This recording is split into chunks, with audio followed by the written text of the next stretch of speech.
ओम शांति। सभी प्यार से बोलिए ओम शांति।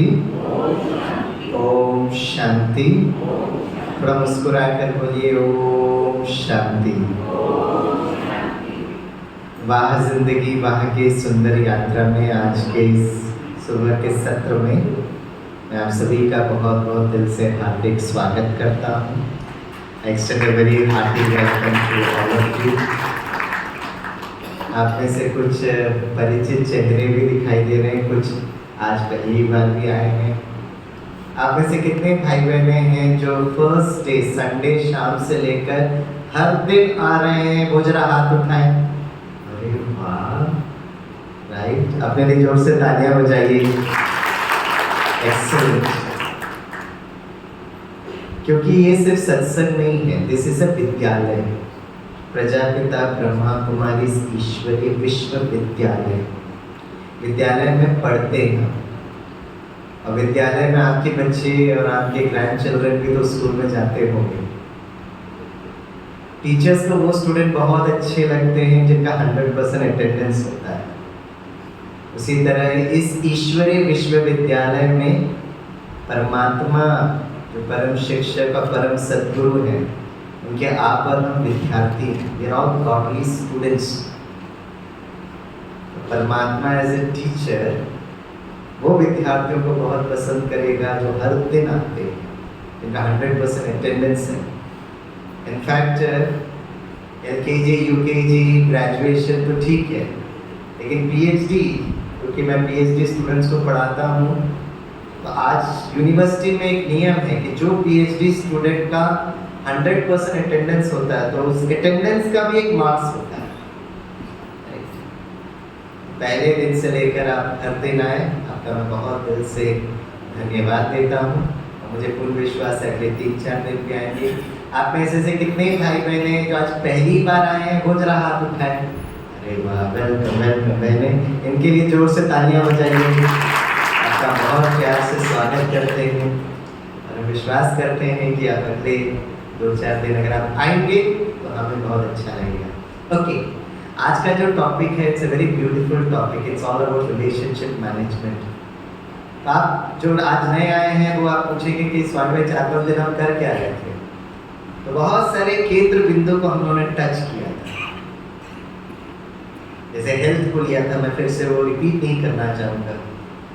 बहुत सारे आजकल जो हेल्थ का जो सिस्टम है, धीरे धीरे मैं एक रहस्यों को मैं रिवील करूंगा। फिर हम लोगों ने एकाग्रता क्या था वो मैंने पूछा। कल का लास्ट एक डायलॉग हमने बोला था, right? Ishan suffering from dyslexia, वो एक डायलॉग बोलता है, वहाँ पर हमने अंत किया था। हमने कहा था इसका अर्थ हमें अगर समझ में आ जाएगा दैट इज ऑल अध्यात्म। वो डायलॉग कौन सा था? आप सभी मेरे साथ बोलिए। जो दिखता है हमको लगता है, जो नहीं दिखता है हमको लगता नहीं है। अब एक 2 डायलॉग तो बोले, 2 डायलॉग आगे का बोलिए।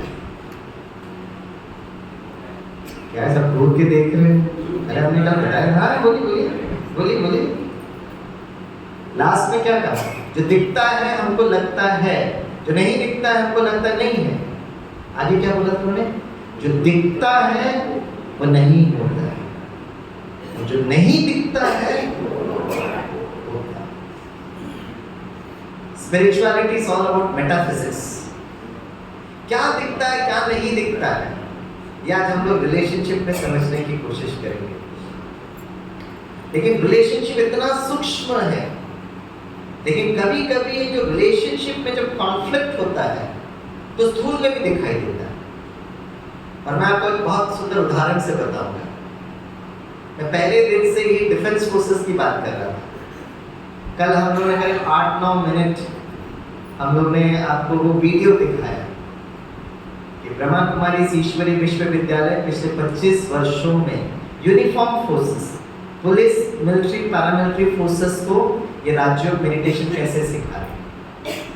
और फिर मैंने आपको बताया था कि मेरा भी एक सौभाग्य रहा विश्व के सबसे ऊंचाई के युद्ध भूमि में जाए। तो विश्व का जो सबसे ऊंचाई का युद्ध भूमि है सियाचिन, और वहां जब जाएंगे तो आप क्या देखेंगे पता है? चारों तरफ बर्फ ही बर्फ। भारत सरकार, चाइनीज सरकार और पाकिस्तान सरकार दिन का करोड़ों रुपए खर्चा कर रही है, जहां पे एक छोटा सा घास भी उग नहीं सकता। लेकिन वो सियाचिन ग्लेशियर वहां कैसे बना, इसकी भी सुंदर इतिहास है। जब हम वहां पर गए तो हमको पता चला। और ऐसे समय पर आज हम यहाँ पर शाहबाद में बड़े आराम से सुबह उठ रहे, जा रहे, कार्य कर रहे हैं, लेकिन उस 28,000 के फुट पर हमारे जो सैनिक सब zero temperature -53 to -83 degree centigrade. और ये जो सैनिक है ना, ऐसा नहीं कि इनको कोई नौकरी नहीं मिली इसलिए वहां पर गए। They are physically very very strong, mentally very robust, शरीर से बहुत सशक्त और मन से भी बहुत बहुत सशक्त। तो आज मैं आपको सियाचिन जो आज है वो दिखाना चाहता हूँ। और आज जब हम उनको देखेंगे तो उन सैनिकों के प्रति भी श्रद्धा, आभार, धन्यवाद की फीलिंग कर। कौन कौन सियाचिन को देखना चाहते हैं वो जरा हाथ उठाएं। बहुत अच्छा, बहुत अच्छा। Let's all stand up and आज का session will do it with a national anthem, paying our tributes to all our soldiers who are there at the borders. Can I request all of you to stand up?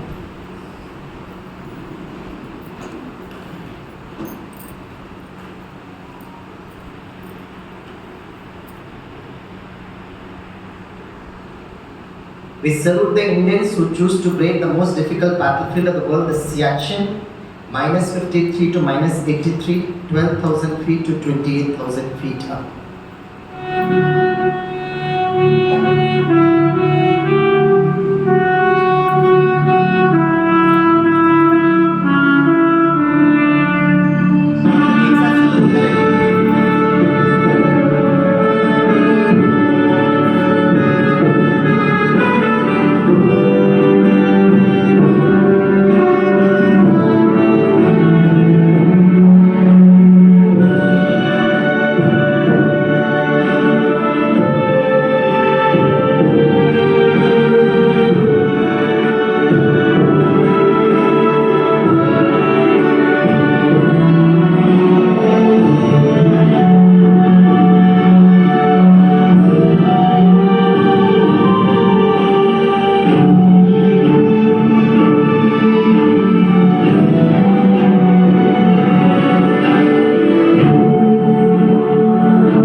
ये था Siachen glacier.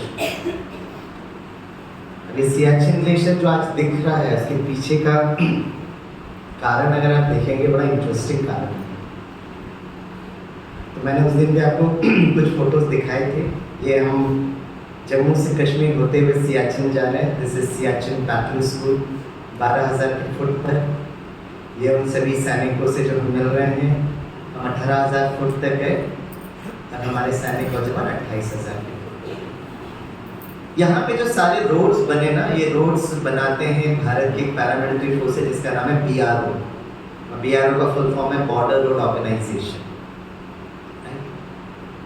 दोस्तों, जब भी हम किसी यात्रा पर जाते हैं तो हमें ऐसे बहुत सारे रोड साइंस मिलते हैं और वो रोड साइंस हमारे जीवन की यात्रा को सुगम बनाने के लिए बताते हैं। जैसे कहते हैं slow and steady wins the race, don't drink and drive. आपका परिवार आपका घर में इंतजार कर रहा है, सीट बेल्ट जरूर पहनिएगा ना। इस प्रकार के बहुत स्लोगन्स कभी कभी बीच में दिखाई देते हैं। यहाँ पे जब हम जा रहे थे तो बीआरओ का एक बहुत सुंदर मुझे एक मील का पत्थर दिखाई दिया।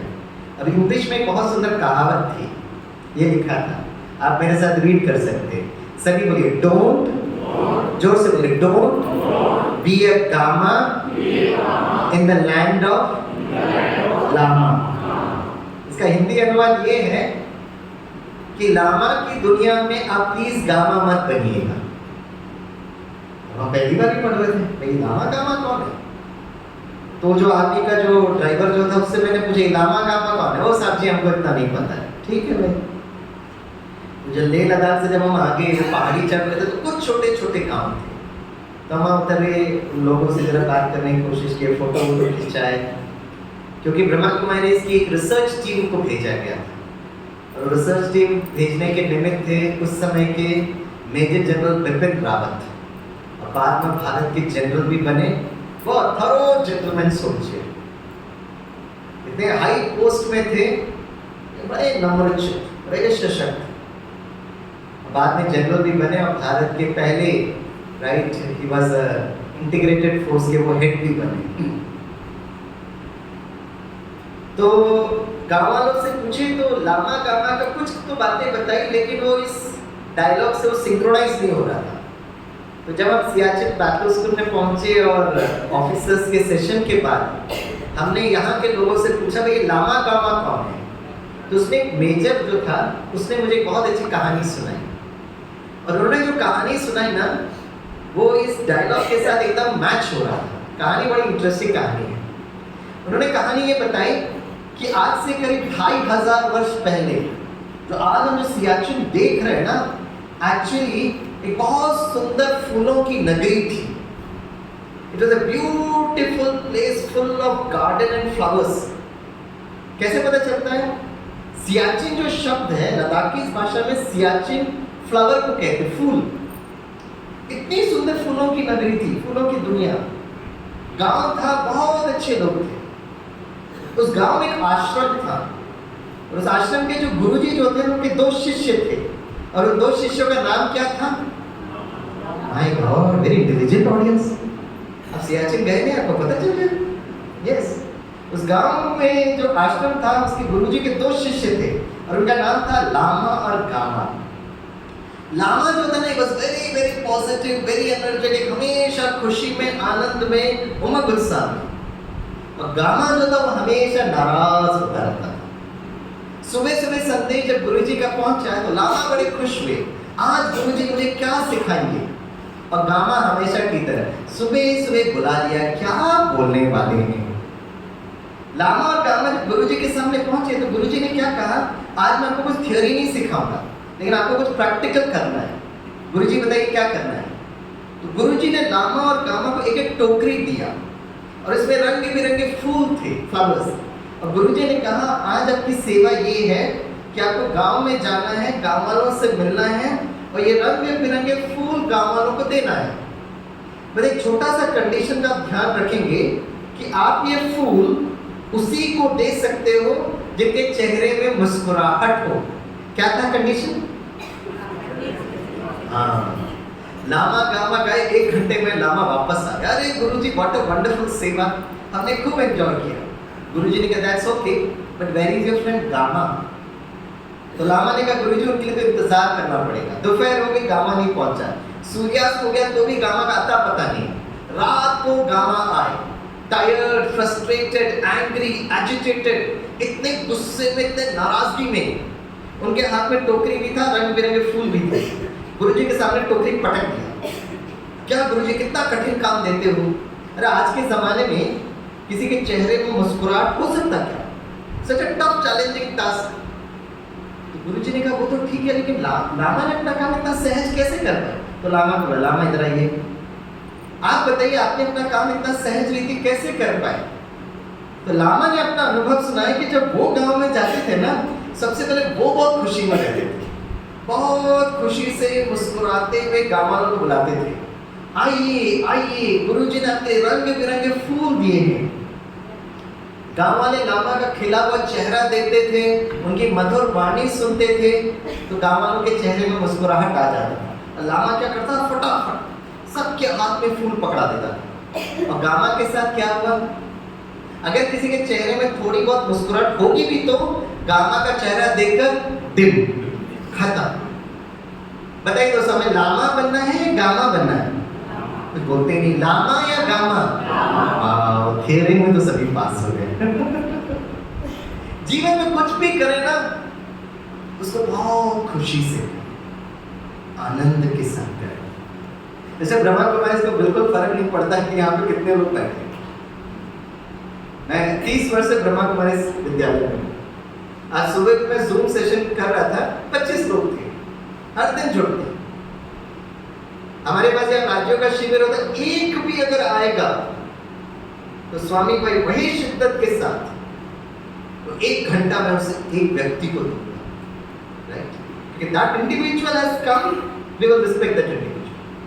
हाँ, वो मुझे कोई फीस देने वाला नहीं है, मेरा टाइम इन्वेस्टमेंट हो रहा है, अगर मैं कर रहा हूँ तो उसको मैं बहुत खुशी से करूँ, जितना खुशी से मैं कर सकता। जीवन में हम जो भी कर्म करते, करना ही है ना, खुशी से कर। जितनी भी माताएं बहनें बैठी है, जरा हाथ उठाएं। देखिए, हाथ उठा लीजिए, वेरी गुड। तो आपके लिए प्रश्न ये है, हाथ नीचे रखिए भाई, तो हाथ उठेगा। आज जब ये प्रोग्राम खत्म हो जाएगा, जब घर में जाइए, राइट, जब आप भोजन बनाएंगे तो आपका चेहरा कैसा होगा? लामा या गामा?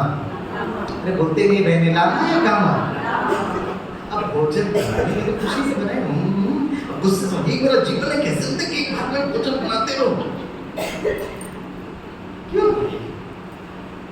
अब इतने वर्षों से पति को बोल बोल के थक गए, मदद नहीं करता है, राइट? बच्चा तो उठते ही नहीं सुबह, है ना? तो क्या मैं बोलूं, अब करना ही है तो खुशी से करें। तो कौन कौन आज खुशी से भोजन बनाएगा, वो हाथ उठाएं। वाह, वेरी गुड। भाई लोग क्या करेंगे? खाएंगे। बहुत अच्छा, राइट?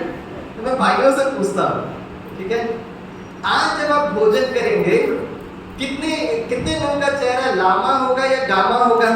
लामा या गामा? जोर से बोलिए। वाह, शाबाश के भाई लोग बच गए। मैं मुंबई में प्रोग्राम कर रहा था, मैंने कहा भोजन करते वक्त आपका चेहरा क्या होता है, लामा या गामा?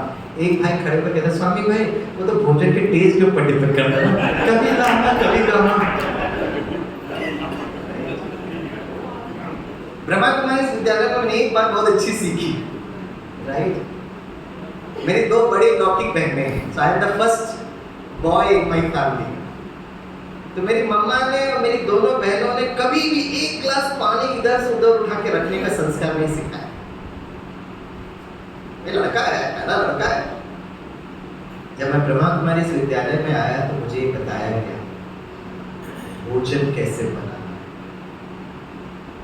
हमारा कितना मेल ईगो रहता है, हम क्यों करें मदद? हमारा जो प्रकृति जो होनी चाहिए ना, हम प्रेम स्वरूप भी होना चाहिए, वो शक्ति स्वरूप भी। We should be a balanced personality. बच्चा जो होगा तो किचन में जाकर माँ को मदद करना जानना चाहिए। बच्ची अगर होगी तो इतनी शक्तिशाली होनी चाहिए कि बाहर जाकर वो सब्जी खरीद के लेकर आए। ये जो हम बनाते हैं ना सिस्टम कि नहीं, बच्चियां सिर्फ किचन में काम करेंगी। कल मैं वो आर्य कन्या महाविद्यालय में सेशन ले रहा था, मैंने सभी बच्चियों को कहा, a girl can even become an Air Force pilot, she can become an NSG commando, she can become a special surgical strike officer। Please जो हमारे विश्व में जो विमेन एम्पावरमेंट के लिए बहनें ये करने की कोशिश करते हैं कि जो भाई काम कर सकते हो बहनें भी कर सकते हैं, और आप इस कंपटीशन में लगे रहते हो, ये सिद्ध करने की कोशिश करते हैं। The first women IPS officer, the first president, the first prime minister, women prime minister, the first women who became a metro man, the first women who is driving a this car, that car। बहनें ये सिद्ध करने की कोशिश करते हैं कि जो भाई लोग कर्म कर सकते हैं वो बहनें भी कर सकती है। किस दिन बहनें और भाई लोग समझेंगे इस बात को कि प्रकृति ने जो बहन को जो शक्ति दिया ना, वो भाई कभी कर ही नहीं सकता, और वो है मातृत्व की शक्ति। Where is the competition, बाबा? एक बच्चे को जन्म देने की जो शक्ति है वो नारी शक्ति है। वो कभी पुरुष जाके सोच ही नहीं सकता। भाई लोग बहनों के थोड़ा तालियां तो बजा दो। So please do not enter into a competition. अपने श्रेष्ठ स्वमान में रहिएगा। High state of self esteem. और इसलिए आर्य कन्या महाविद्यालय में कह रहा था, ब्रह्मा कुमारी विद्यालय is the largest women-led spiritual organization of the world. 30 वर्ष से मुझे यहाँ सिखाया जा रहा है। हमारे यहाँ भाई भी आ सकते, बहनें भी आ सकते, बट एडमिनिस्ट्रेशन जो है वो बहनों के हाथ में। बहनों के हाथ में क्यों है?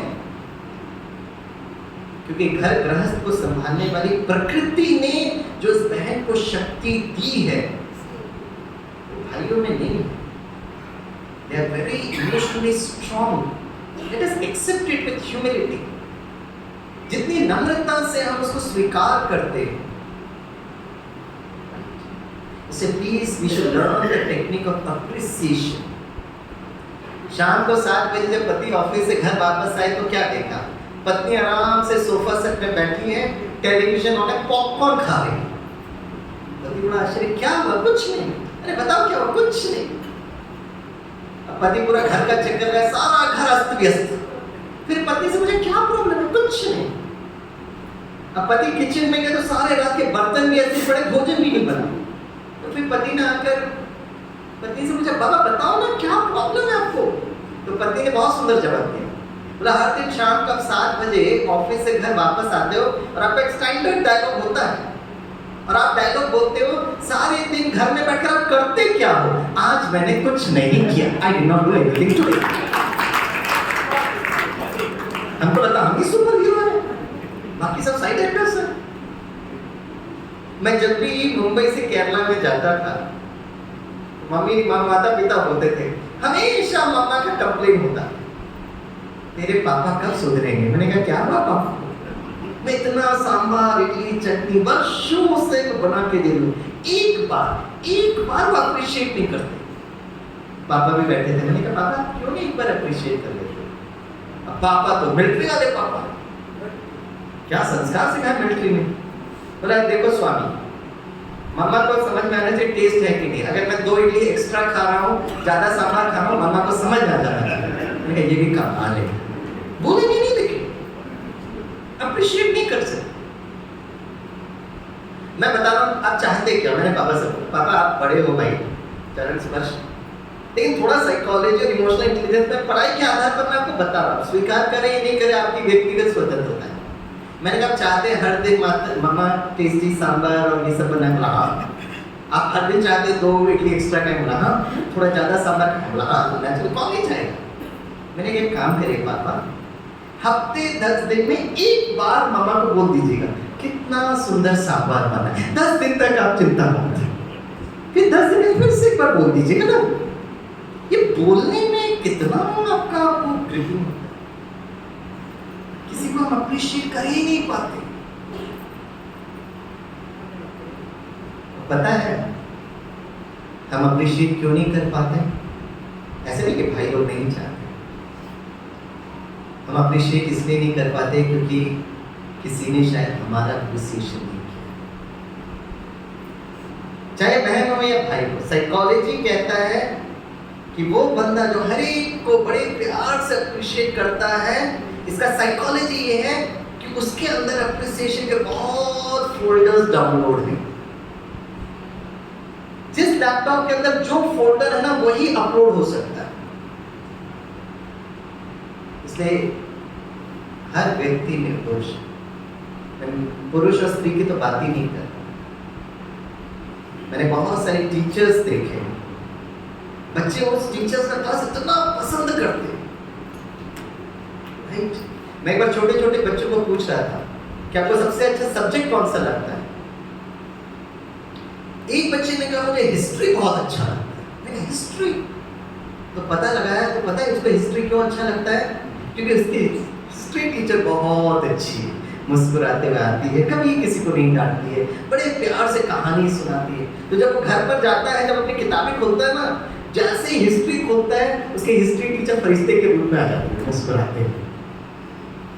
मैं लिख कर देता हूँ अगर मेरे बच्चे को कोई सब्जेक्ट टफ लग रहा है, it is not intelligence question, it is an emotional intelligence of the teacher who is teaching that student.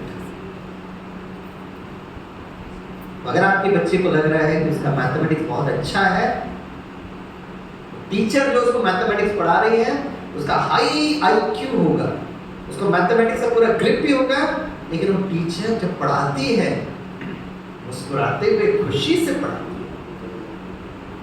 This is called as emotional intelligence, भावनात्मक स्तर पर बुद्धिमत्ता। मैंने वो ऑफिसर से पूछा, आपका दुश्मन यहाँ से कितना दूर है? क्योंकि इतनी सब जीरो टेम्परेचर थी कि 5-8 फुट में आपको लोग दिख नहीं रहे थे, इतनी धुंध होती थी, राइट? मैं आपको सीन दिखा देता हूं, दिस इज अ सीन। तो उस मेजर ने हमें बहुत अच्छी बात बताई, बोला स्वामी भाई, विश्व के सबसे ऊंचाई के युद्ध भूमि में हम युद्ध किससे कर रहे हैं हमको मालूम होना चाहिए। मैंने युद्ध किससे करते? पड़ोसी देश से युद्ध करते। बोला नहीं, बोला स्वामी भाई आप चेक करिए, आज तक वो वैलिड है।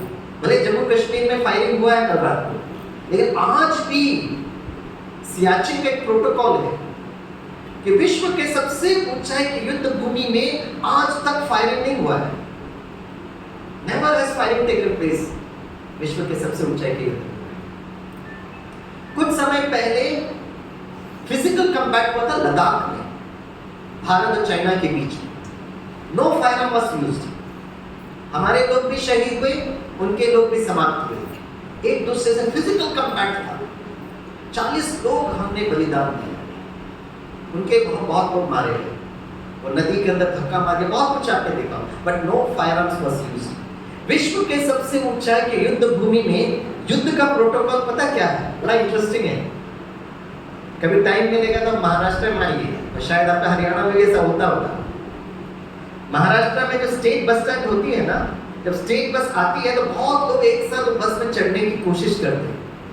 कुछ लोग बड़े बुद्धिमान होते हैं, वो पता क्या करते हैं? खिड़की में के नजदीक खड़े होकर खिड़की से वो अपना रुमाल वो सीट पे डाल देते हैं। अच्छा, मुस्कुरा रहे, हरियाणा में ये संस्कार है, वाह कितना अच्छा लगता है। सेम संस्कार महाराष्ट्र में। और लोग इतने सुंदर बंदे होते हैं, वो चढ़ेंगे ना, वो रुमाल देखेंगे तो बिल्कुल नहीं बैठते। दैट इज पेटेंटेड, रिजर्व हो गया सीट। ये जो प्रोटोकॉल हरियाणा में महाराष्ट्र के स्टेट बस में चलता है, वही प्रोटोकॉल विश्व के सबसे ऊंचाई के युद्ध भूमि में चलता है। जिस जगह आप खड़े हो उस जगह अगर आप जीवित रह सकते हैं, वो जगह आपकी। जिस दिन आप you are not able to survive, सामने वाला बंदा अगर बैठ जाएगा, नो क्वेश्चंस आस्क्ड, कोई क्वेश्चन नहीं पूछ सकते। और उस मेजर ने कहा, हमारा दुश्मन सामने वाला देश नहीं है, हमारी सबसे बड़ी चुनौती प्रकृति है, सब जीरो टेम्परेचर। और मेजर ने बहुत सुंदर से इंग्लिश में मुझे एक बात बताई, आप भी रिपीट कर सकते हैं। उन्होंने कहा, सभी बोलिए, outside nature is a reflection of nature inside. बाहर की प्रकृति जो है ना, प्रतिबिंब है आंतरिक प्रकृति की। Outside nature is a reflection of nature inside. और उस मेजर ने बताया, इसके द्वारा हम इसका अर्थ समझ में आएगा। बोला, आज से 2500 वर्ष पहले ये जो दुनिया थी ना, हमारा सियाचिन, सुंदर फूलों का बगीचा था, बहुत अच्छे लोग रहते थे, सबकी आंतरिक प्रकृति पता कैसी थी? लामा जैसी। प्रकृति शांत स्वरूप, प्रेम स्वरूप, आनंद स्वरूप, बहुत अच्छा जीवन चल रहा था। शहर में एक व्यक्ति आया जिसकी प्रकृति थी कामा, डर, भय, चिंता, अहंकार, ईर्ष्या, द्वेष, परचिंतन, प्रदर्शन, आंतरिक प्रकृति थी। तो जब कामा लामा की दुनिया में आया, अतिथि देवो भव, लामा ने बड़े प्यार से स्वागत किया उसका, संग का रंग लगने लगा।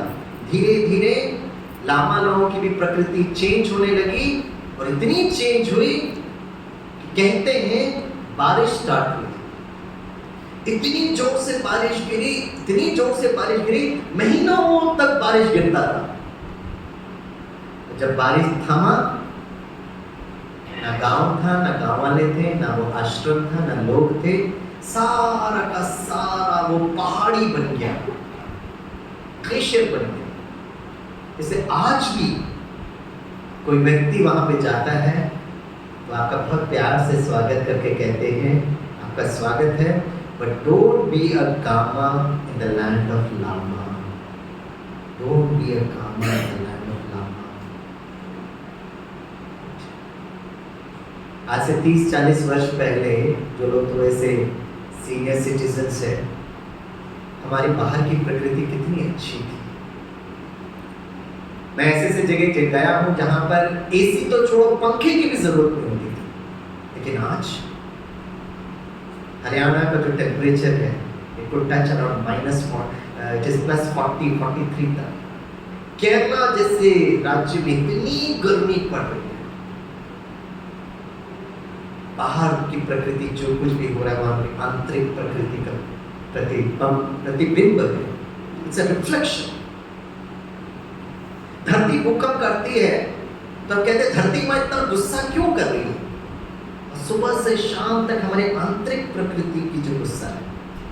तो कौन कौन चाहते हैं यहाँ बैठकर कि हमारे आने वाले भविष्य, हमारे जो पोत्रे हैं पोत्रियां हैं, उनके लिए अच्छी प्रकृति होनी चाहिए? वो जरा हाथ उठाएं। वाह, पोत्रों पोत्रियों से बहुत प्यार है। अगर आपके पोत्रे पोत्रियों को अच्छी प्रकृति देनी पड़ेगी तो दादा दादी नाना नानी क्या करेंगे? क्या करेंगे? हाँ, अरे वाह सर, आप तो बड़े बुद्धिमान। वो कह रहे हैं दादा दादी नाना नानी लामा बनेंगे। Yes, Brahma Kumari Ishwariya Vishwavidyalaya is a member of United Nations. हर साल क्लाइमेट चेंज के ग्लोबल एनवायरनमेंट में we are a regular member. हर सत्र में, इंक्लूडिंग मैं भी विज्ञान भवन में 3-4 बार गया हूँ। हर यूनाइटेड नेशंस के कॉन्फ्रेंस में मैं यही कहता हूँ, बाहर की गर्मी, बाहर का भूकंप, बाहर का सुनामी को ठीक करना है जब तक हम आंतरिक प्रकृति का नहीं ठीक करेंगे। आइंस्टीन बड़े बुद्धिमान थे। आइंस्टीन का IQ was 155। मेरा IIT के बच्चों का IQ is 105। आइंस्टीन ने वर्षों पहले एक डायलॉग बोला था। पता है डायलॉग क्या है? उन्होंने कहा था, इंग्लिश में पढ़ सकते, सभी बोलिए, if I had one hour to save this planet earth, I would spend 55 minutes analyzing the problem and only 5 minutes to find out the solution। 1 घंटा 60 मिनट है तो 55 मिनट में उस प्रॉब्लम को डिफाइन करूंगा, 5 मिनट सिर्फ सॉल्यूशन पर जाऊंगा। आइंस्टीन ने कहा। नेक्स्ट स्टेटमेंट आइंस्टीन कहते हैं, no problem can be solved from the same consciousness that you created. Hindi में अगर हम अनुवाद करेंगे तो कॉन्शियसनेस मतलब मन की स्थिति, कॉन्शियसनेस का मतलब हमारी आंतरिक प्रकृति। अगर कोई भी प्रॉब्लम है, राइट, वो प्रॉब्लम वो व्यक्ति के मन की स्थिति है, या तो इंडिविजुअल मन की स्थिति या कलेक्टिव मन की स्थिति, इसके कारण प्रॉब्लम आ गया। उसी मन की स्थिति के द्वारा आप उस प्रॉब्लम को सॉल्व नहीं कर सकते। Please please. और अगर हम वो प्रॉब्लम को उसी मन की स्थिति से सॉल्व करने की कोशिश करेंगे, be very sure the problem will land from bad to worse and to worst. कुछ घटना घट गई है, घटना घटी है, एक जिम्मेवार हो सकता है, 10 जिम्मेवार हो सकते हैं। हर एक की बहुत नेगेटिव फ्रीक्वेंसी चल रही है, उसी फ्रीक्वेंसी से आप प्रॉब्लम नहीं सॉल्व कर सकते जब तक आप वो मन की कॉन्शियसनेस को चेंज नहीं कर सकते। और मन की कॉन्शियसनेस को चेंज करने के लिए 1 सेकंड लगता है। 1 सेकंड में आपसे मांग रहा हूं, आपको वहां बैठ के बहुत ध्यान करने की जरूरत नहीं। 1 सेकंड कैसे पता चलता है? आपने स्विच ऑन किया, बल्ब में प्रकाश आता है। 1 सेकंड आपने स्विच ऑन किया, फ्लो ऑफ इलेक्ट्रॉन्स होता है, बल्ब जलता है। कितना टाइम लगता है प्रकाश के लिए? प्रॉब्लम है मतलब अंधेरा है, स्मृति रूपी स्विच ऑन करना, प्रकाश आएगा, प्रकाश आएगा, सबको समझ। Leader should be that way. इसलिए आजकल आईएम्स जैसे संस्थाओं में भी, Indian institute of management, meditation compulsory कर, लीडरशिप के लिए बहुत कुछ करते हैं हम लोग। लेकिन जब एक प्रॉब्लम आ रही है, तो लीडर जो नेतृत्व की जिनकी कला, वो स्थिर होना चाहिए। जैसे कल मैं कुरुक्षेत्र के मैदान बताया, ज्ञान का अर्जन करिए, जब युद्ध की स्थिति है, युद्ध में स्थिर होना। वो स्थूल युद्ध भी हो सकता है, भावनात्मक युद्ध हो सकता है, फाइनेंशियल युद्ध भी हो सकता है। मन की स्थिरता, mind should be stable. Shift of consciousness, कौन सा शिफ्ट ऑफ कॉन्शियसनेस करना है? वो छोटे से प्यारे से कोविड वायरस ने आकर हमें शिफ्ट ऑफ कॉन्शियसनेस सिखाया। पता है कौन सा शिफ्ट ऑफ कॉन्शियसनेस? कोविड आने के पहले जब एक दूसरे से मिलते थे तो बड़े प्यार से पूछते थे। क्या पूछते थे? How are you. कोविड आया तो हम लोग मास्क पहनने लगे, तो फिर जब भी कोई सामने मिलता है तो क्या पूछते? हाउ आर यू नहीं पूछते, क्या पूछते?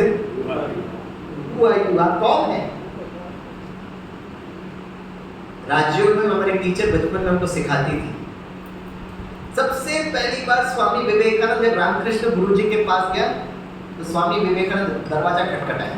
रामकृष्ण गुरु जी ने अंदर से पूछा, आप कौन हो? तो स्वामी विवेकानंद ने कहा, वही जानने के लिए तो हम आपके पास आए। और गुरु जी बहुत खुश, आइए आइए आइए। अंडरस्टैंडिंग हु एम आई, मैं कौन हूं। हमें एक बार मथुरा रिफाइनरीज में बुलाया गया था, इंडियन ऑयल, महारत्ना कंपनी में। तो जब हम वहाँ पर गए तो वो जो एचआर के बंदे ने बड़े प्यार से मेरा स्वागत किया। बोला, स्वामी भाई आपका स्वागत है, कल आपका 1 दिन का ट्रेनिंग प्रोग्राम है। मैंने कहा यस। तो मैंने कहा भाई किसको ट्रेनिंग कराना बताइए। तो बोला, स्वामी भाई हमारा मथुरा रिफाइनरीज में बैंडविड्थ ऑफ ट्रेनिंग प्रोग्राम। और उन्होंने हमें फ्रीक्वेंसी बताई। बोला सबसे यंगेस्ट ग्रुप है boys and girls selected through campus placements, उनका प्रोबेशन चल रहा है। मैंने अच्छा। बोला हाईएस्ट फ्रीक्वेंसी पता ट्रेनिंग किसकी है? उन लोगों की जो अगले 6 महीने या 1 साल के अंदर रिटायर होने वाले, उनकी ट्रेनिंग। मैंने कहा कमाल है भाई, जो लोग रिटायर होते हैं उनकी भी ट्रेनिंग कराते हैं आप? बोला हाँ जी, इंडियन ऑयल का ये फिलॉसफी है। मैंने कहा अच्छा, आप मुझे कहाँ भेजेंगे? बोला ये यंग लड़के लड़कियाँ कुछ समय मथुरा रिफाइनरी से इंडियन ऑयल में कहीं ना कहीं हमसे आपको मिल देंगे। आपकी ट्रेनिंग उन लोगों की है जो अगले 6 महीने के अंदर रिटायर होने वाले हैं। मैंने कहा एक्सीलेंट। कितने का ग्रुप है? बोला 100 का ग्रुप है, 50 + 50। 50 वो लोग जो इंडियन ऑयल में काम कर रहे हैं, 50 उनके जीवन साथी। हस्बैंड काम करे तो wife has to come, wife काम करे तो हस्बैंड हैज टू कम। 100 का ग्रुप है। मैंने कहा कितना दिन का ट्रेनिंग प्रोग्राम? बोला आज कंप्लीट हो गया, कल आपका है। मैंने कहा बहुत अच्छा। आज कौन कौन फैकल्टी आए थे? बोला पहला फैकल्टी जो था ना वो एक डॉक्टर था। मैंने कहा क्या सिखाया उन्होंने? बोला उन्होंने सबको ये सिखाया कि रिटायरमेंट के बाद सेकेंड इनिंग्स में आप अपना स्वास्थ्य का कैसे ध्यान रखेंगे। मैंने कहा हाँ ये बहुत जरूरत है। मेरा दूसरा फैकल्टी कौन थे? मेरा दूसरा फैकल्टी एक फाइनेंस मैनेजर थे।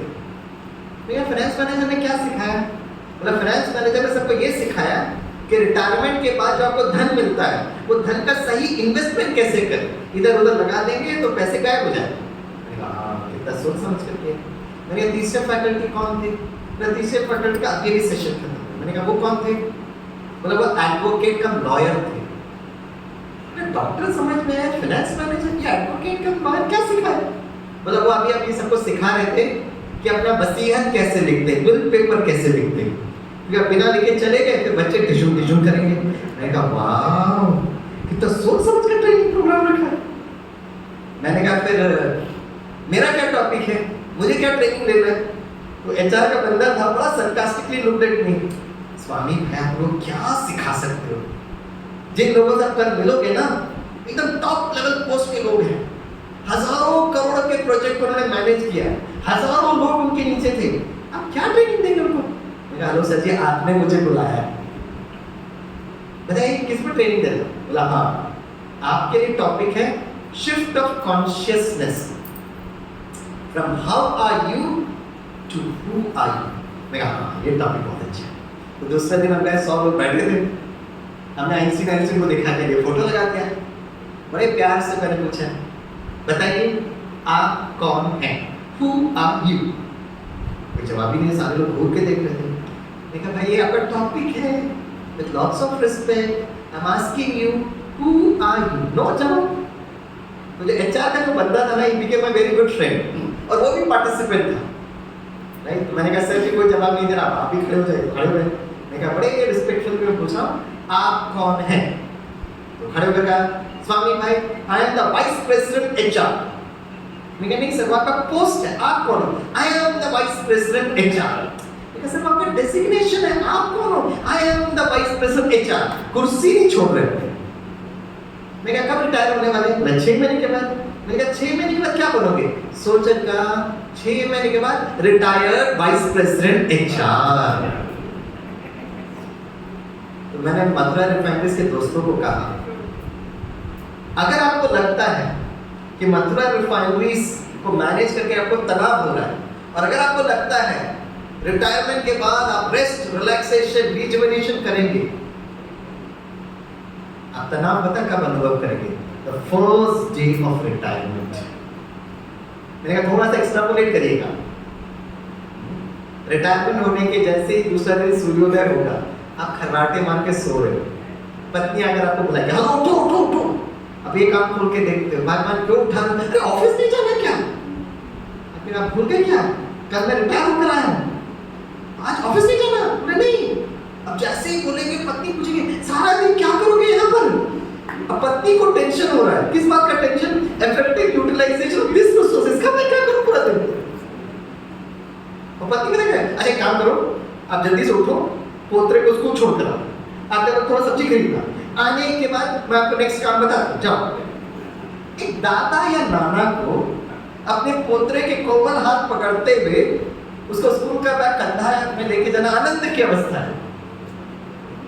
आते वक्त सब्जी खरीदने में आपको कोई प्रॉब्लम नहीं होगी, लेकिन उसके बाद एक सूर्यास्त और एक सूर्योदय में पता अंतर क्या था?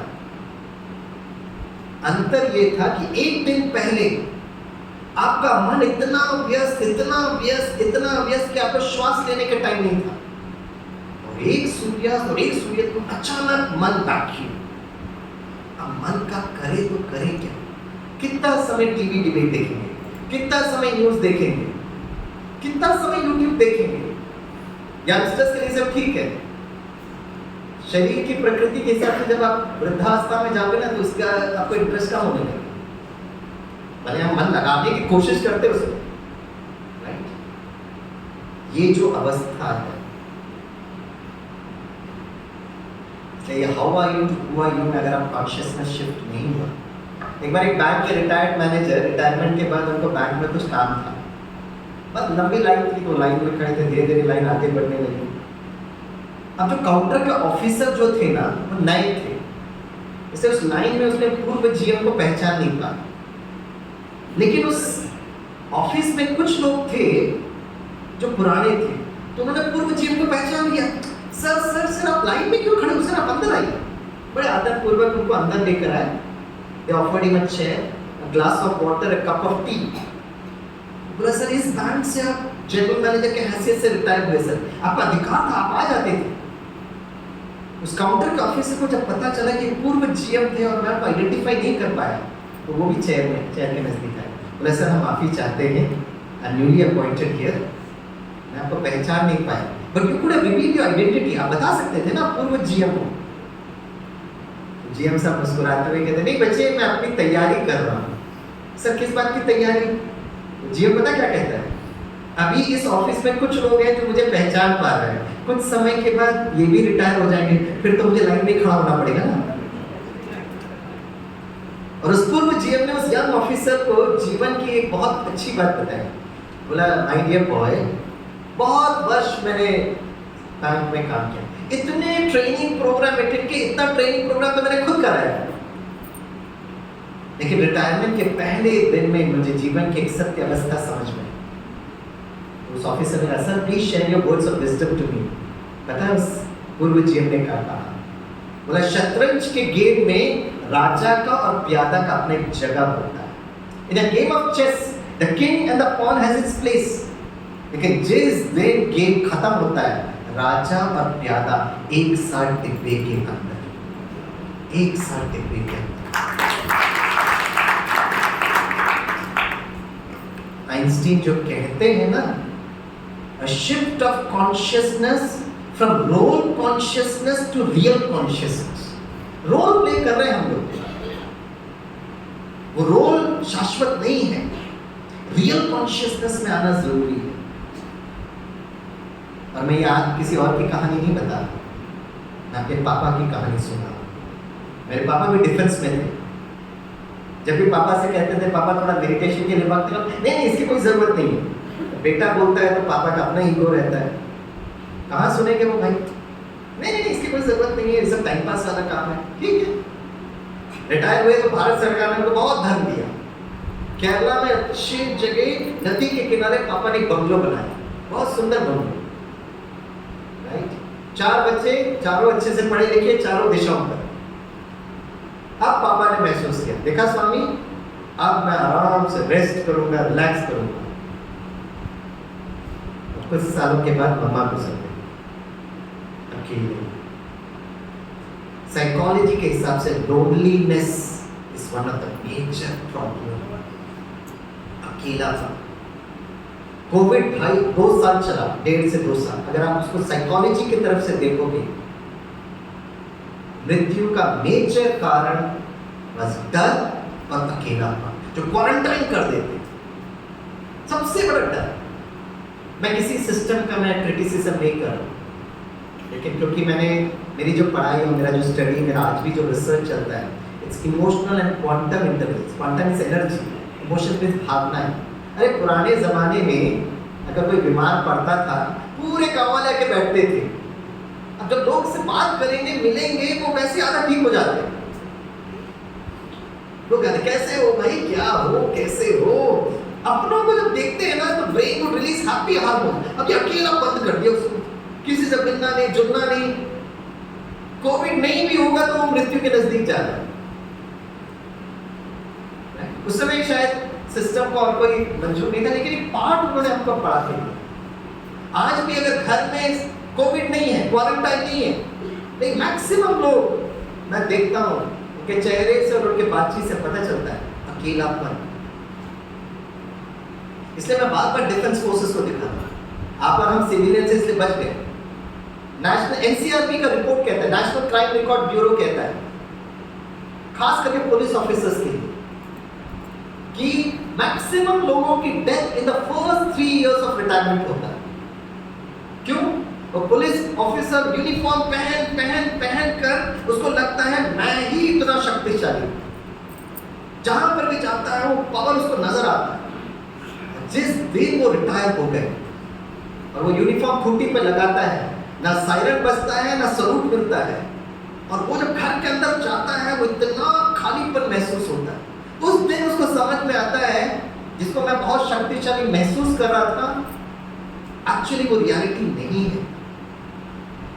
इसलिए ऐसे नहीं रक्षा मंत्रालय, गृह मंत्रालय, ब्रह्मा कुमारी इसको भेजते हैं। Shift of consciousness, shift of consciousness.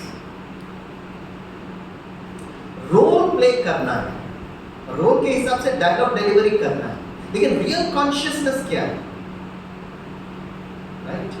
Role के साथ साथ कभी कभी हम इतने आवेश में आ जाते हैं। आप देखेंगे, अगर आप फिल्म इंडस्ट्री में देखेंगे, जब हीरो आता है, बचपन के दिन देखे हम लोग इतनी जोर से तालियां बजाते थे, सीटी बजाते थे, क्योंकि वो हीरो जो था ना, वो अच्छाई का प्रतीक है, और जब कोई गलती होती है तो शक्ति से उसको खत्म करता है। That is the real hero. एक बार मैं छोटे छोटे बच्चों से मिल रहा था, मैंने कहा आपको सबसे अच्छा हीरो कौन लगता है? बहुत लोगों ने बताया हीरो, ये हीरो अमिताभ बच्चन अच्छे लगते, ये अच्छे लगते, वो अच्छे लगते, बहुत अच्छा। मैंने कहा आपको सबसे अच्छा विलन कौन लगता है? सब लोग सोचने लगे। लास्ट में मैंने कहा 2 बच्चे थे आपस में बात कर रहे थे, एक ने बोला दूसरा हंसने लगा, मेरी नजर पड़ गई। मैंने कहा बताइए विलन कौन है? नहीं सब तो मैं नजदीक है। मैंने कहा बताइए विलन कौन? नहीं सर मैं ऐसे ही बोल रहा। मैंने कहा बताओ ना villain. Sorry sir, I am very sorry, I apologise. ये विलन बताने में इसमें अपोलॉजी क्या बात है? नहीं सर प्लीज मुझे माफ कर। मैंने कहा तू बैठ। नेक्स्ट छोटू को उठाया, मैंने कहा बता इसने विलन क्या बताया? बोले सर मैं आपको कान को बताऊं। मैंने कान को बता। बोला सर जब आपने हीरो बोला था तो इस बच्चे ने आमिर खान बोला था। मैंने कहा हाँ मैंने सुना, विलन की बात पूछा। बोला सर पता है जब आप विलन बोले तो इसने क्या बोला? मैंने कहा वही तो पूछ रहा हूँ। सर ये कहता विलन कौन? पापा। Okay okay okay okay okay okay ठीक है बैठ। मैं सामने आया, मैंने बच्चों से पूछा अच्छा आमिर खान मुझे बहुत अच्छे लगते, आमिर खान के कितने मूवीज देखा? तारे ज़मीन पर देखा सर, 3 Idiots देखा सर, राजा हिंदुस्तानी देखा है। और वो सारे बच्चे इकट्ठा करते करते बहुत मुश्किल से हम 10 पर पहुंचे। अब बच्चों की साइकोलॉजी देखिए, बच्चे आज तक आमिर खान से नहीं मिले, 10 मूवी देखा होगा। What is the total investment of time? 10 into 3 30 hours. और आमिर खान हीरो नंबर 1। और पापा सुबह से शाम तक बच्चे के लिए लगे, पापा हैज बिकम विलन नंबर 1। मुबारक हो। विलन नंबर 2, विलन नंबर 2 शर्माइए की गोटी बोली मम्मा वाह क्या जनोलेज है, great. Villain number 1, villain number 2, villain number 3 स्वामी सर टीचर। मैंने वो आपका अगला विलन क्लब में क्वालिटी क्लब बना लेते हैं, 1 2 3 मैंने वो। उस दिन मैंने सोचा यार माता पिता टीचर सबसे ज्यादा शुभचिंतक बच्चे के, और आपको टाइटल क्या मिलता है? 1 2 3 विलन। ये हमारा जीवन। थोड़ा एनालाइज किया तो पता चला बच्चों की कोई गलती नहीं। हम रोल तो प्ले कर रहे हैं लेकिन डायलॉग डिलीवरी नहीं कर रहे। 3 Idiots मूवी में राजू अपने दोस्तों को कहता, फरहान और राजू को, अरे इंजीनियरिंग नहीं जमता छोड़ ना, तो अफ्रीका में जा वाइल्ड लाइफ फोटोग्राफर कर। आज तक आपने हमने डायलॉग बोला क्या? ये 3 Idiots मूवी में नहीं, वो तारे ज़मीन पर मूवी में वो निकुंज सर ईशान के प्रॉब्लम को समझते हुए कितना प्यार से उसको डील करता है। स्वामीनाथन सर ऐसे डायलॉग डिलीवरी कर ही नहीं रहे। हमेशा देखो तो तेवर ईगो, कितना प्यार से बच्चों से मिलना चाहिए ना। Relationship management is understanding the role and delivering the dialogue. पापा प्रेम स्वरूप भी होना चाहिए, पापा शक्ति स्वरूप भी होना चाहिए। मामा प्रेम स्वरूप होना चाहिए, शक्ति स्वरूप होना चाहिए। स्वामी सर टीचर ज्ञान स्वरूप, प्रेम स्वरूप, शक्ति स्वरूप। स्टूडेंट को समझ में आना चाहिए Swaminathan sir is very good in his subject, साथ साथ में बहुत प्रेम स्वरूप भी है। थोड़ा प्रॉब्लम है तो शक्ति के लिए I can bank upon this gentleman. Doctor Kalam more than 30 degrees PhD degrees, कितने हम्बल, कितने पोलाइट। डॉक्टर कलाम को देखो जब वो बच्चों से बात करते थे, एक दोस्त की तरह, एक वैज्ञानिक की तरह, एक पिता की तरह वो बात करते थे। खुद बाल ब्रह्मचारी थे। इमोशंस, डॉक्टर कलाम जो खुद बाल ब्रह्मचारी हैं, एक पिता का रोल, एक दोस्त का रोल प्ले कर सकते हैं। आप तो खुद पिता हो, फिर वो डायलॉग क्यों नहीं बोल पाते? क्योंकि वो आंतरिक प्रकृति को कभी हम ठीक ही नहीं कर पाए।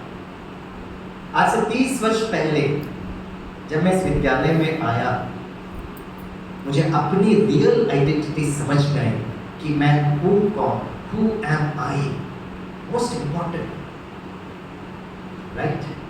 और उसको मैं चित्र के रूप में देखता हूँ। बहुत सिंपल तरीके से बताया गया। राजयोग में ब्रह्मा कुमारी का पहला दिन का क्लास, और इस पहले दिन के क्लास के लिए मैंने 3-4 दिन मैं ये समझा। क्योंकि अगर मैं पहला दिन आपको बता दूं तो आप कहेंगे क्या है वो आत्मा परमात्मा के बारे में बोलते रहते हैं। लेकिन मुझे इतनी भूमिका तैयार करनी पड़ी। इसलिए महाभारत के युद्ध में जब अर्जुन का मन कमजोर हुआ, पहला अध्याय में अर्जुन को ये पूछा गया, कुरुक्षेत्र तो आपके एकदम नजदीक है, हे अर्जुन आपका मन इसलिए कमजोर हो रहा है क्योंकि आप नहीं जानते आप कौन हैं। You do not know who you are. पहला अध्याय, सेम थिंग, राज्यों में पहला मैं कौन हूँ। गाड़ी में जब तक ड्राइवर होता है तो गाड़ी चलता है, ड्राइवर उतरा गाड़ी रुक जाता है। उसी तरह शरीर एक बहुत सुंदर गाड़ी है, इसका ड्राइवर कौन है? Drop a line from here, drop a line from here, meeting point, hypothalamus gland और पिट्यूटरी ग्लैंड के बीच में पॉइंट ऑफ लाइट, जिसको आत्मा कहते हैं, सोल कहते हैं, रूह कहते हैं। In the language of physics is energy. In the language of quantum mechanics is quanta. जब ये आत्मा शरीर में प्रवेश करती है, इसको ह्यूमन बीइंग, ह्यूमन अर्थात शरीर, बीइंग अर्थात उसमें रहने वाली वो चैतन्य शक्ति। Human has come from the word humus, humus मतलब मिट्टी, soil. Being is the living energy. आप कहेंगे स्वामी भाई आपने कौन सी नई बात बताई? भाई हमको पता है।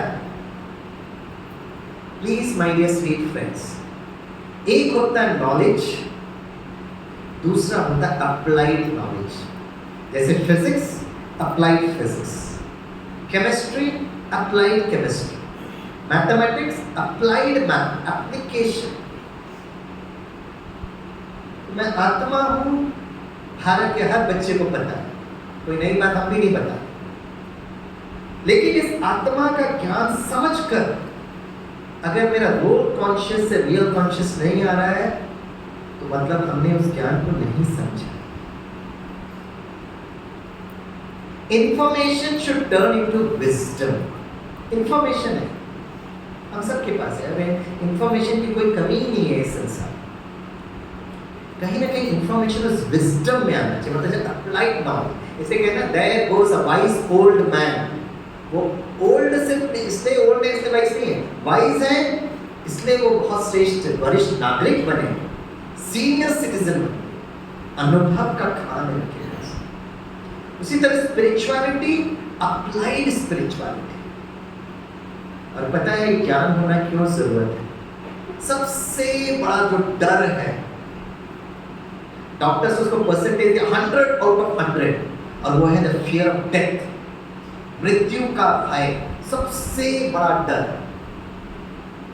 जब कोविड ठीक हुआ, जब थोड़ा सा खुलने लगा समाज, तो मैं मुंबई के लोकल ट्रेन में यात्रा कर रहा था। मैंने देखा कि युवक लोकल ट्रेन में यात्रा कर रहा, मास्क पहन के बैठा है। थोड़ी देर बाद मैंने क्या देखा, वो युवक क्या करता है, मास्क को निकालता है, गुटखा खाता है, फिर मास्क को लगा देता है। मैं कहा wow, very health conscious. I was doing a program for the Indian Air Force, Bangalore Yelahanka. तो मैं ऑडिटोरियम में जा रहा था, तो विंग कमांडर मेरे साथ चल रहे थे। मुझसे पूछा, स्वामी सर आपको पता है किसको एड्रेस करना है? मैंने कहा हाँ जी मुझे पता है, the people from the Indian air force. इसमें बहुत सारे पायलट्स हैं जो MiG-21 सुखोई को उड़ाते हैं। पता है उनको सबसे बड़ा डर कौन सा है? मैंने कहा हमें नहीं पता, आप बताइए। सबसे बड़ा डर मृत्यु का भय, सुपरसोनिक जेट्स, छोटा सा गलती के चकनाचूर। Please help them out to come out from this fear. मैंने कहा मैं कोशिश करता हूँ। तो जब मैं स्लाइड दिखाया तो मैंने ऑडियंस से पूछा सबसे बड़ा डर कौन सा है? सभी ने महसूस किया मृत्यु का भय। एक पायलट खड़ा होकर कहता no sir I don't fear death, मुझे मृत्यु का भय बिल्कुल नहीं है। मैंने उनको देख करके मैंने कहा सर आप जो कह रहे हो एकदम राइट कह रहे हो, आपको आपकी मृत्यु का भय इतना नहीं होगा जितना आपको अपने फैमिली मेंबर्स का और बच्चों का होगा। Am I right? वो सोचने लगे। उनकी पत्नी साइड में बैठी थी, वो खड़े होकर कहती है तुमको क्या पता, तुम तो बस MiG-21 में बैठकर उड़ जाते हो, लेकिन जब तक तुम नीचे नहीं उतरते हो, आपने कभी मेरी भावनाओं को समझने की कोशिश की है क्या? Dhishoom Dhishoom Dhishoom, world war 3। किसी को भी अपनी मृत्यु का भय नहीं होगा, आपको है ना मुझे है। We certainly fear the death of our close ones. Arjun का मन इसलिए कमजोर हुआ क्योंकि जैसे अर्जुन पीछे मुड़ा, उसकी नजर पांडव सेना में अपने बेटे अभिमन्यु पर पड़ी। This is a reality.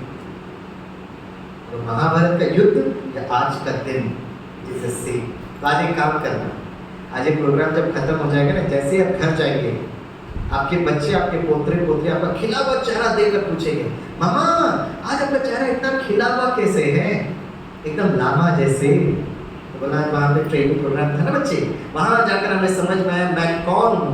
तो छोटू पूछेगा मामा कौन हूँ? तो काम करना, अपना राइट हैंड बच्चे के सर पर रखना, आज उसको बहुत प्यार से देखना। जरूरी नहीं कि हर बार आप डायलॉग डिलीवरी करो I love you, not required. It's a flow of energy. सबसे ज्यादा एनर्जी पता कहां से फ्लो होती है? आंखों से, आईज। अपना अपना राइट हैंड बच्चे के सर पर रखना, बड़े प्यार से उसको देखना है, वहां दृष्टि। फिर बच्चे से पूछना बच्चे आपको पता है आप कौन है? मामा मैं कौन हूं? हाथ रखे लेना, वो ऊर्जा का प्रवाह होने दीजिए। फिर छोटू से पूछा आपको पता है कौन है? मामा बताइए ना मैं कौन हूँ। तो उसको बता, सभी बोलिए बच्चे, बोलिए तो जोर से बोलो। अरे डराओ नहीं ना पापा, ऐसे मिलन नंबर पर थोड़ा प्यार से बोलो बच्चे, और थोड़ा प्यार मोहब्बत बनी बच्चे, प्यारे बच्चे, मीठे बच्चे, आप हो तारे जमीन पर। छोटू पूछेगा पापा आप कौन हो? तो क्या जवाब देंगे? सभी बोलिए इंग्लिश में आई, जोर से बोलिए तो प्यार से बोलिए ना, अपने संस्कार को चेंज करिए, डराओ नहीं बच्चे को, थोड़े अच्छे से डायलॉग डिलीवरी करिए ना, प्यार से बोलिए आई, और थोड़ा नंबर 2 मदर, प्यार से बोलिए आई एम ट्विंकल ट्विंकल। तो छोटू मुस्कुराएगा, ये सीखने के लिए कहते हैं इट्स माय एलकेजी सिलेबस। देखा जाए तो we are all actually twinkle twinkle little stars. तो ईशान ने जो बोला ना, जो दिखता है हमको लगता है, जो नहीं दिखता है हमको लगता नहीं है, जो दिखता है वो होता ही नहीं है, जो नहीं दिखता है वो होता है। शरीर दिखता है, जो नहीं दिखता है वो आत्मा। किसी भी बच्चा हो, कोई भी व्यक्ति हो, ऐसा पता क्यों बिहेव कर रहा है? आपको लग रहा है कि क्यों ऐसे है व्यक्ति, ये बहन ऐसे क्यों है? ये क्यों का जवाब विज्ञान के पास नहीं है, आत्मा। कल मैंने आपसे एक प्रश्न पूछा था, आपने पहला दिन मुझे 26 नंबर दिए थे मोबाइल का नंबर, मैं इसको याद कर पाया था। आपको मैंने 7 वस्तु दिए थे, कुछ याद है क्या? चलो जो नए आए हैं वो तो बच गए, जो पुराने हैं, जो नए आए हैं वो कह रहे sir out of syllabus sir, very good, बच गए। जो पुराने हैं 7 वस्तु दिए थे मैंने। अरे वाह, बहन के लिए तालियां बजाइए। आप जामुन को याद रखेंगे, मैं आपका मोबाइल नंबर 21 याद रखूंगा। हमारा बहुत सुंदर का। हाँ बोलिए बहन। वाह, आप भी अपने छोटू को ट्यूशन की क्लास ले सकते हो, पापा को तो छोड़ो। देखो पापा की मेमोरी देखो, सब घूम के देख रहे हैं, बहनें पास हो गए। तालियां कौन बजाएगा बहनों के लिए? आपको एक बहन खड़े को बता दूं, बताइए बहन, बताइए यस बताइए। हाँ दोनों सखियां खड़े हो जाइए, बताइए। हाँ बोलिए बोलिए। हाँ 7 वस्तु बताइए। हाँ आसमान, पक्षी, फ्लावर, चाइल्ड, तिलक, पतंग। तालियां बजाइए। वाह, आपके बच्चे बड़े सौभाग्यशाली, पोतरे तो और भी सौभाग्यशाली, पोतरियां भी सौभाग्यशाली। देखा, आप हीरो नंबर 1 हो, sorry heroine number 1। Mama is always mama, हम आपसे कंपटीशन कर ही नहीं सकते। Women is always woman, right? हम उसको स्वीकार करें तो अच्छा लगेगा। Let us keep the male ego little bit side में, राइट? देखिए मैंने 7 वस्तु इनको बताया था, 26 नंबर आपने मुझे मोबाइल नंबर कहा, और कल का प्रश्न यही था कि आप ये कहाँ, जैसे मोबाइल के अंदर सिम कार्ड या SD कार्ड होता है, उसी तरह शरीर मोबाइल है, आत्मा सिम है। तो सारी मेमोरी कहाँ स्टोर करते हैं? आत्मा। स्वामी भाई का सिम कार्ड यहाँ से निकला, ये बन जाएगा डब्बा। अगर आप मुझे फोन करोगे तो आपको एक बहुत अच्छा मैसेज मिलेगा, this number is out of coverage area. Phone करते रहिए, आपको बहुत सुंदर संदेश मिलेगा। ये नंबर अस्तित्व में नहीं है, स्वामी विवेकानंद सारा का सारा मेमोरी शिफ्ट होता है। That's my PhD research. 26 number कैसे याद करना है तो मैं आपको फटाफट बता दूं। आपके बच्चे तो 2 मिनट में याद कर लेंगे। आपके पोतरों को लेकर आइए, टाइम मिलता है तो आपके सामने आपके बच्चों को मैं इंजीनियरिंग फॉर्मूला सिखा दूं। विधि है भाई, सिस्टम है। एकाग्रता क्या है तो मैं कल मेरा टॉपिक है द पावर ऑफ कंसंट्रेशन। बच्चों को भेज रहे दुनिया भर के ट्यूशन क्लासेस में, एकाग्रता इज आउट ऑफ सिलेबस। एकाग्रता क्या पूछ रहे हैं तो फोकस, ध्यान, कन्वर्जेंस, पर्यायवाची शब्द बोलते हैं। मैंने एक दिन पूछा था अर्जुन को पंछी की सिर्फ आंख क्यों दिखाई देती है? एकाग्रता के लिए कहानी ये सुनाते हैं। आप बाहर जाके देखिएगा, पेड़ के सामने पंछी बिठाइएगा, सारा पेड़ दिखेगा। अर्जुन ने कहा मुझे पंछी की सिर्फ आंख दिखाई देती। उसका रहस्य भी अभी तक खुला नहीं है, जो कल के टॉपिक में मैं करूंगा। जुड़वे बच्चे मुझे बहुत अच्छे लगते हैं। आप लोगों ने बहुत सारे जुड़वे बच्चे उस दिन जन्म दिए थे, 33 से लेकर 55 से लेकर 77 ओवर 77 जुड़वे बच्चे। क्यों मुझे जुड़वे बच्चे अच्छे लगते हैं? आगे पीछे याद करने की सिर्फ बात नहीं थी।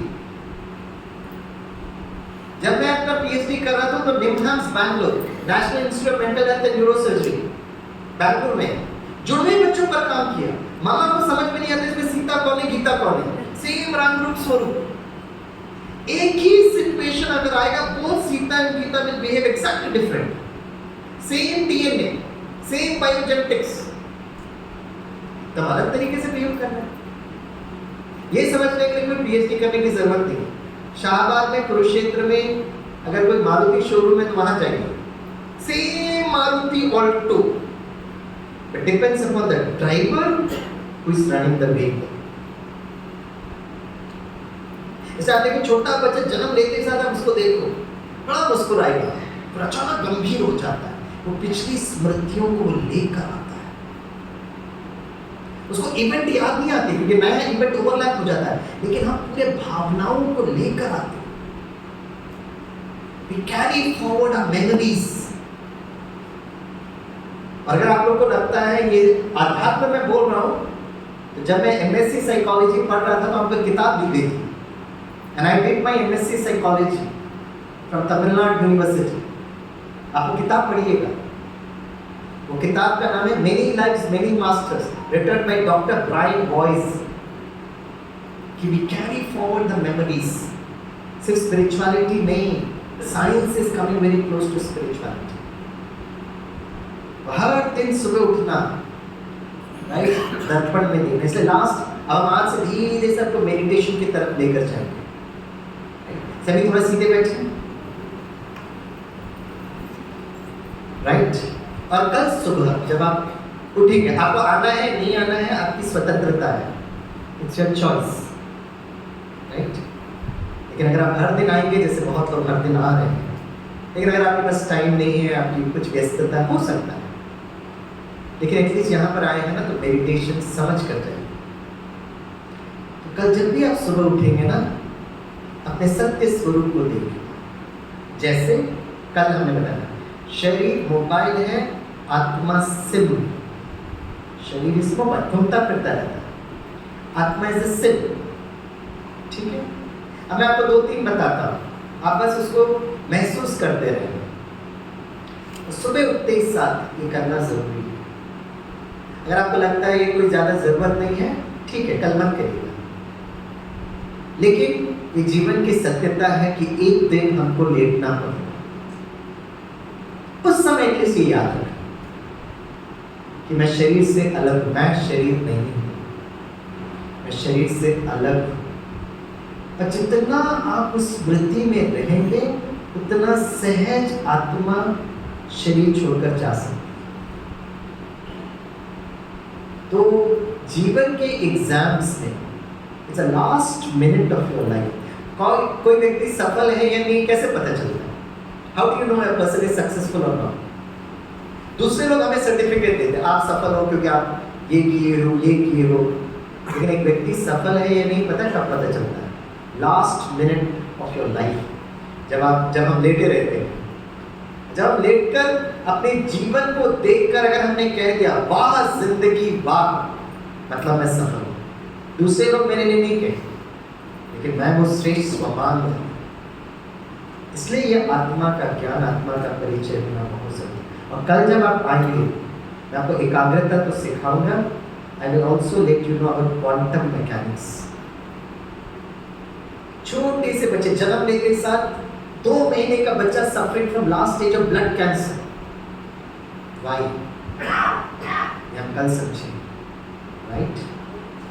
और अगर आप यहाँ से बाहर निकलते हैं और अगर आपको लगता है कि नहीं वो ब्रह्मा कुमारी हमेशा की तरह आत्मा बोलते रहते हैं, आत्मा किसने देखा है? तो लोगों से मैं पूछता हूँ, चलो आत्मा तो चलो छोड़ो, किसी ने नहीं देखा, क्या आपने आज तक एटम देखा है? क्या एटम देखा है? मैं भारत के मैक्सिमम न्यूक्लियर पावर स्टेशंस में गया, Bhabha atomic research centre, Tarapur atomic power station, Madras atomic power station, Kaiga atomic power station, Narora atomic power station, सब एटॉमिक पावर स्टेशन में हम गए। जब एटॉमिक साइंटिस्ट सामने बैठते हैं और जब हम उनको आत्मा का परिचय देते हैं, वो इतने खुश होते हैं, क्योंकि एटॉमिक साइंटिस्ट को पता है एटम को हम देख नहीं सकते, लेकिन एटम की शक्ति, सेम थिंग, आत्मा को हम देख सकते नहीं सकते, लेकिन आत्मा की शक्ति। लेकिन खुशी की बात ये है, अब एटम को एटॉमिक पावर स्टेशन में हम क्यों चाहिए, लेकिन प्रकृति का एक बहुत सुंदर सा हमको तोहफा है, बहुत सुंदर तोहफा, शरीर को और मन को विश्राम करने के लिए। पता क्या है? क्या है? जोर से बोलिए। Restful sleep. कल मैं आपको स्लीप मैनेजमेंट के बारे में सेशन, क्योंकि हमारा टॉपिक है जॉयफुल लाइफ, रेस्टफुल स्लीप। और पता है अंतिम समय में ये जानना बहुत जरूरत है। अगर आप टक करके निकल गए तो बच गए, नहीं तो ऐसे लेटे रहेंगे, नींद नहीं आ रही है, किडनी काम नहीं कर रहा, पैंक्रियास काम नहीं कर रहा है, कुछ नहीं, ना लोग हमारे पास आकर मिलते हैं, ना बोलते हैं, लेटना पड़ेगा। और अगर आपने मेडिटेशन के साथ स्लीप मैनेजमेंट सीख लिया, पूरे डिफेंस फोर्सेस को हम स्लीप मैनेजमेंट सिखाते हैं, तो कौन कौन चाहते हैं कि आपकी नींद बहुत अच्छी हो? जरा हाथ उठाएं। जो खा नहीं रहे मतलब यही बैठ के सो रहे सब उठाए। Thank you very much, very sweet audience. और आपके बच्चों की सबसे बड़ी प्रॉब्लम पता है क्या है? आने वाले समय पर हमारे पोतरों की हालत पता है क्या होगी? पोतरियां ऑल्सो, जब सोना है तब नींद नहीं आती, जब जागृत रहना तब नींद आता है। पूरा रात हमारे बच्चे सोते नहीं है, thanks to mobile phones, addictions, वो चक्रव्यूह में फंसे हुए। और सुबह जब क्लास में आते हैं तो स्वामी सर के सामने झपकी लेते रहते हैं, और आपको अंदाज ही नहीं है पूरा रात आपका अभिमन्यु किस दलदल के अंदर फंसा हुआ है, आपको मालूम ही नहीं है। ऐसा दलदल में जाके फंस रहा है। सिर्फ गलत वीडियोस की बात मैं नहीं कर रहा हूं, कितना गलत संग में वो जा रहा है। माता पिता टीचर विलन नहीं है, वो अभिमन्यु का वो संग के कारण कहाँ जा रहा है। मैं आपको बहुत प्यार से चुनौती देता हूँ, शाहबाद के प्रबुद्ध बड़े इंटेलेक्चुअल ऑडियंस है, क्या आपके पास कोई ऐसा नुस्खा है जिससे मेरे आईआईटी के बच्चों को डिजिटली डी-एडिक्ट आप कर सकते हो? तो बताइएगा, मैं आपको आईआईटी बॉम्बे में निमंत्रण दूँ, प्लीज कम। नहीं है, अगर आप चाहते हैं कि आपके बच्चे पोते सुरक्षित रहे, बच्चे छोटो तो छोटे, बड़े भी सुभान अल्लाह, कैसे करें इसके लिए जरूरत है इस बात को समझना और शुभ भावना से आप आपको बताएं। तो काम करते अगले 2-3 मिनट प्लीज नींद नहीं करना, मेडिटेशन के समय पे जागृत रहना। लेकिन प्रश्न ये उठता है कि हम लोग इतना चाहते हुए भी वो शक्ति क्यों नहीं उठा पाते? वो कल हम लोग क्वांटम मैकेनिक्स के द्वारा बताएं, हम अपने बच्चों के संस्कार को इतना होकर भी चेंज क्यों नहीं कर पाते? हम अपने संस्कार को चेंज क्यों नहीं कर पाते? हम सबको पता है गुस्सा नहीं करना चाहिए, अपनों पर तो बिल्कुल गुस्सा नहीं करना चाहिए, लेकिन गुस्सा आ जाता है, क्यों नहीं चेंज कर पा रहे हैं? इसका वैज्ञानिक दृष्टिकोण क्या है? एक बार आपने वो सिस्टम को समझ लिया ना, बहुत इजी है दोस्तों संस्कार को चेंज करना, it's become so easy. Okay, चलिए हम 2 मिनट यहाँ बैठते हैं,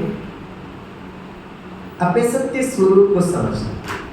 मैं आपको 3-4 बताऊंगा, कल आपको 3-4 ढूंढ के लिए करा होमवर्क देंगे। आप होमवर्क करेंगे तो आपके बच्चे और पोते भी स्कूल में जाके होमवर्क करेंगे। जैसे आंखें खुली रहे सभी की, मेरा शरीर बड़े प्यार से महसूस करिए। ओके, ये तो आप चाहिए तो आज पहली बार बोले तो बोल सकते हैं, सभी बोले मेरा शरीर एक पवित्र मंदिर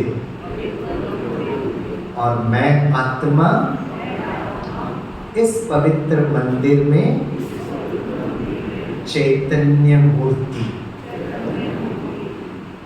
ठीक है, याद रहेगा सबको? जामुन वाली बहन को याद रहेगा?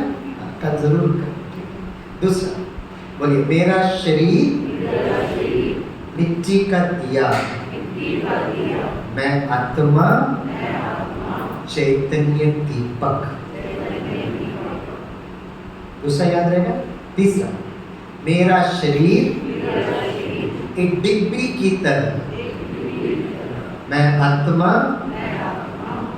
आप बोलिए, शरीर डिब्बी तो मैं आत्मा कौन?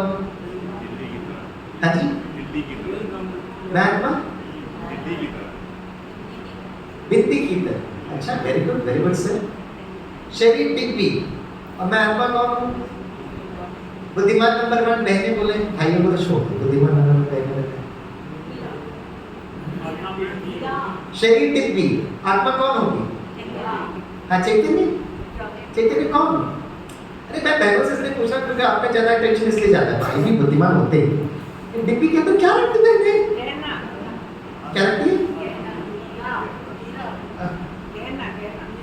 गहना, इतना सारा गहना में मैं क्या पूछूं उसको? भाई माला चूज करूंगी, क्या करूं? मैंने बताओ डिब्बी में क्या रखते हो?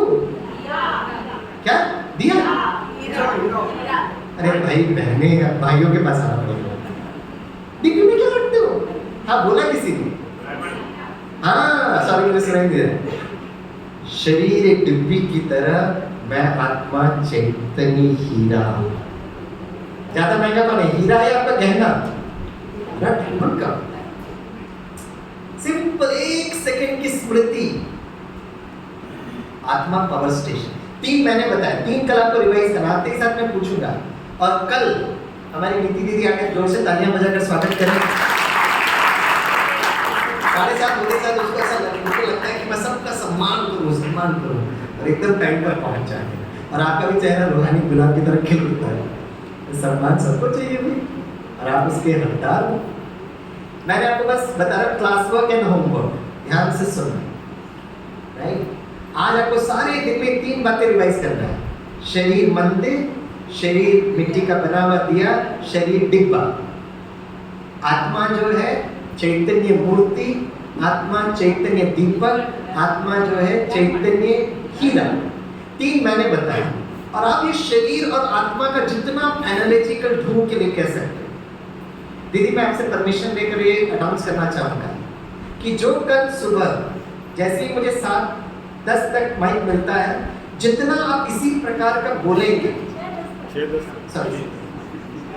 6:10 जितना बोलेंगे हम यहाँ काउंट करेंगे, और जिसका सबसे ज्यादा काउंट होगा, दीदी आप जरा उनको विशेष सम्मान करें। आपको होमवर्क समझ में आया? क्या बोल रहे हैं? होमवर्क नहीं समझ में आया?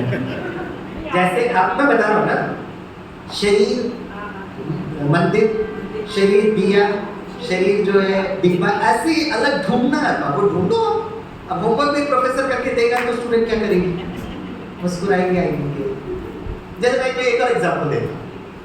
शरीर मोमबत्ती है, आत्मा क्या है? प्रकाश। समझ में है? शरीर मोबाइल है, आत्मा क्या है? 5 तो मैंने 5 पांडव कर दिए, थोड़ा आप भी जोड़ो भाई। तो जितना आप बोलेंगे लिख कर आना, नोट करना, क्योंकि जब आप बोलेंगे तो कोई कहेगा नहीं स्वामी भाई मैंने भी यही सोच के आई थी, तो भाई फिर दीदी कितनों को सम्मान करेंगे। तो आप एक नोटबुक लेना, उसमें लिखना, और खड़े होकर नोटबुक में लिखा हुआ पढ़ना। इसका सबसे ज्यादा आएगा स्पेशल सम्मान। तालियां बजाइए अपने। सारा दिन चिंतन चलना चाहिए। मैं आपको एक उदाहरण देता हूं, चारों तरफ देखते रहो। शरीर छत है, आत्मा क्या है? अरे झूमर है भाई। चारों तरफ दृष्टि है ना, कितना इजी है। 6 तो मैंने बता दिए, 2-4 आदमी थोड़ा मेहनत करो। ओके, आप सभी का बहुत बहुत दिल से धन्यवाद। Thank you very much. ओम शांति।